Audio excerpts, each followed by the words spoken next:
Donc, une fois que vous avez cliqué sur le bouton Enter with Revisit Code, vous devriez arriver sur une page qui ressemble à celle-ci, hein. Donc, tout simplement, dans un premier temps, vous cliquez sur Continue.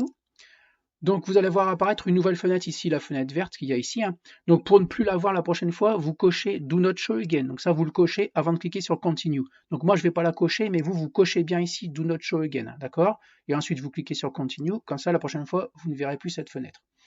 Ensuite, donc vous allez arriver sur une page qui va ressembler à celle-ci. Donc, ce n'est pas forcément tout à fait celle-là. Vous aurez peut-être un autre nom ici, d'accord? Un autre nom ici, d'accord? Vous aurez peut-être ici une application qui est plus complète que ça, d'accord? Donc ça, c'est normal. C'est parce qu'on utilise, en fait, si vous vous rappelez bien, quand on s'est connecté à App Inventor sans compte Gmail, on a utilisé tous le même code. Donc vous allez peut-être retomber ici sur un projet qui ne vous appartient pas ici, qui ne porte pas votre nom. Ici, c'est tout à fait normal, hein. Donc ça, c'est pas grave, on s'en occupera après. Donc, alors ici, je vais vous montrer comment on passe les menus ici en français. Donc là, pour l'instant, ils sont en anglais. Donc ici, en haut à droite, vous allez cliquer sur English, puis sur français, voilà. Et là, on va vous reposer exactement les mêmes questions. Donc vous allez, c'est un petit peu long parfois, donc voilà, donc vous allez cliquer sur Continue, comme tout à l'heure. Vous cochez bien Do Not Show Again pour ne pas avoir cette fenêtre-là la prochaine fois. Donc moi je ne le fais pas, mais vous le cochez bien, d'accord? Et vous cliquez sur Continue. Donc la prochaine fois, on ne verra plus cette fenêtre-là. Les menus du coup sont passés en français, voilà, puisque vous avez mis ici français, d'accord? Donc, alors encore une fois, hein, donc vous ne serez pas forcément sur ce projet-là. Peut-être que l'application sera un peu plus avancée ici, ça c'est tout à fait normal. Peut-être que vous n'avez pas vos noms ici, mais les noms d'un des camarades ou de deux camarades de votre classe, ça c'est tout à fait normal, d'accord?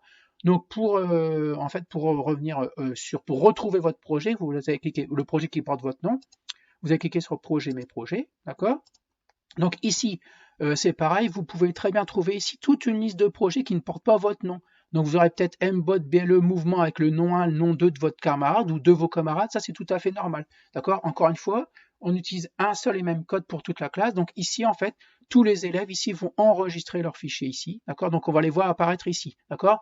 Donc il ne faut surtout pas, en fait, par exemple, je clique ici, il ne faut surtout pas travailler sur un projet qui ne porte pas votre nom. Donc ici, si vous avez un nom de projet, donc mbot BLE mouvement avec un nom qui ne vous appartient pas, surtout, vous ne modifiez rien ici, vous ne modifiez rien ici, et ni au milieu. C'est pas votre projet. Donc tout simplement, vous cliquez sur projet, mes projets, d'accord? Et là, dans la liste, vous allez retrouver le vôtre, et c'est sur le vôtre que vous devez cliquer pour travailler, d'accord? Donc par exemple, là, si c'est le mien ici, alors vous imaginez qu'il y a toute une liste ici, hein.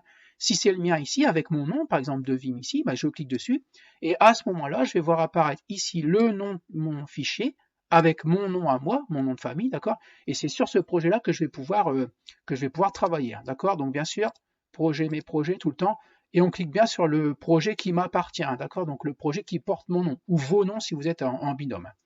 Donc ensuite, je vais vous montrer comment vous déconnecter. Donc surtout, il ne faut pas cliquer sur la croix en haut à droite pour vous déconnecter.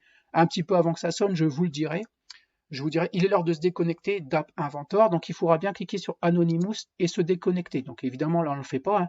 Donc il faut d'abord se déconnecter d'App Inventor avant de cliquer ici sur la croix en haut à droite, hein. Sinon, vous allez rester connecté sur App Inventor et le prochain qui va se connecter sera déjà connecté au compte de la classe, hein. Donc ça, c'est un petit peu embêtant. Donc vous cliquerez bien sur Anonymous et se déconnecter, d'accord? Et ensuite, vous pourrez cliquer sur la croix en haut à droite. Donc voilà pour les premières étapes.